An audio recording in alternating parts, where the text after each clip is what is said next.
To confuse you all, I'm going to start with a little story. So at one time, I was presenting at a conference similar to this one, and I got so nervous that I just walked off stage completely.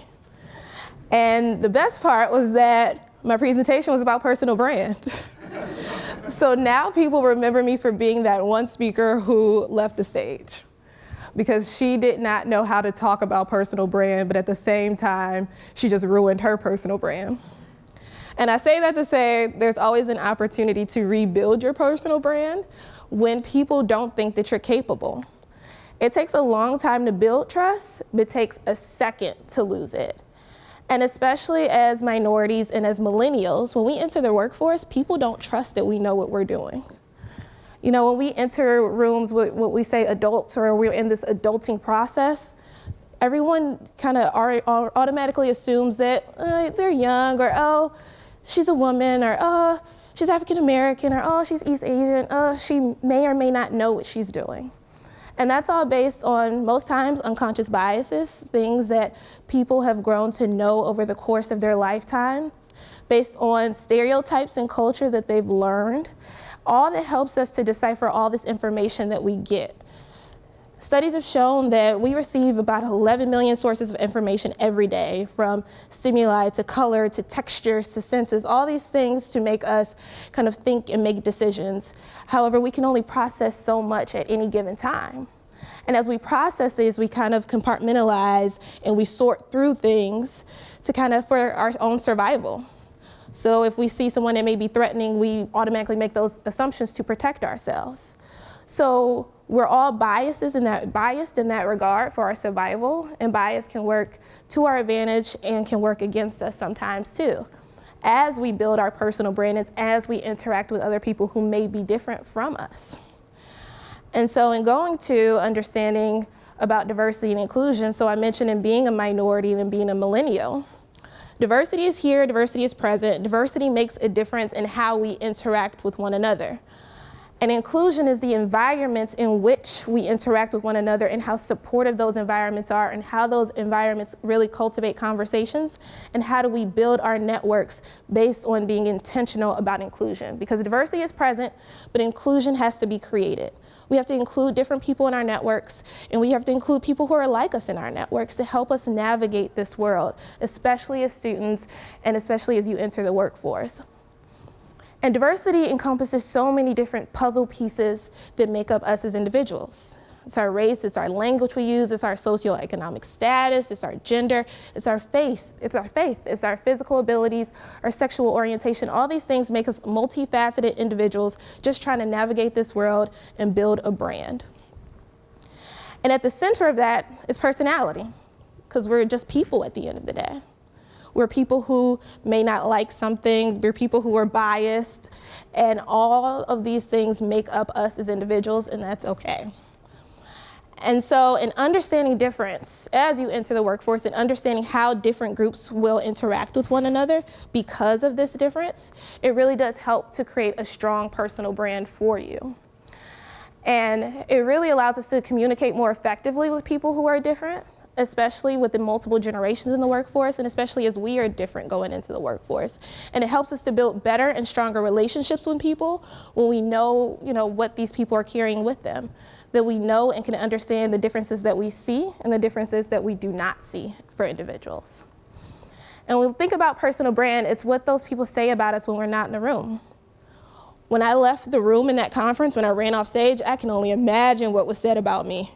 They're like, we trusted her to really come and take us home. We trusted her to speak before lunch, but then she failed us. But how do we bounce back in those situations and use it to our advantage and prove to ourselves and prove to others how we can still, continue to move forward and be a strong professional and to re-energize and re-enhance our brand as individuals.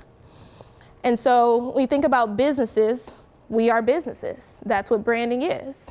We go to Starbucks, and no matter what city we're in, we go to maybe McDonald's, no matter what city we're in.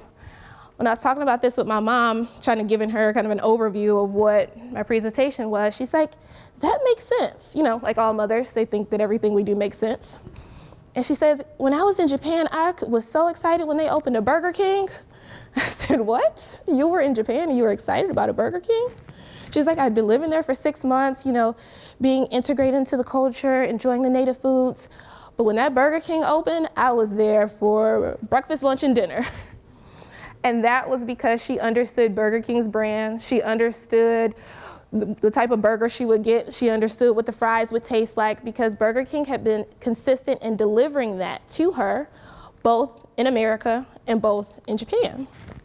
And so when we think about how we move throughout all these different cultures and how we move throughout all these different realms, from college to business to boardrooms to laboratories, how do we ensure that people know what to expect of us and trust us, even despite the unconscious biases that they may have that we might not be capable?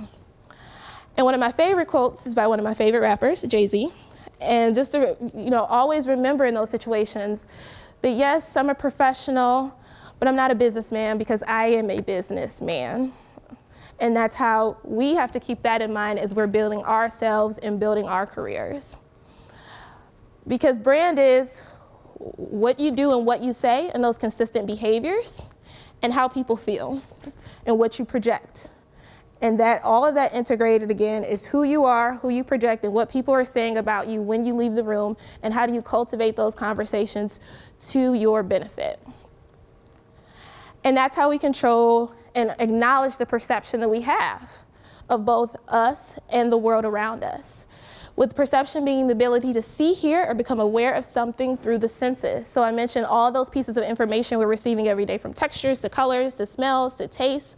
And how do we actually decipher and filter those for our survival and just to make sense and navigate the world? But also controlling people's perception by understanding who we are, what our goals are, and being true to those things no matter what environment we're in, and being conscious of those around us. And also is the state of being or process of becoming aware of something in such a way.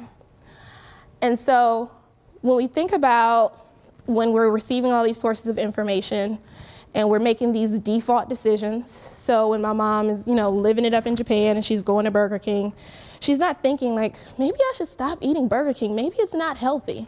She's thinking like, no, this is familiar to me.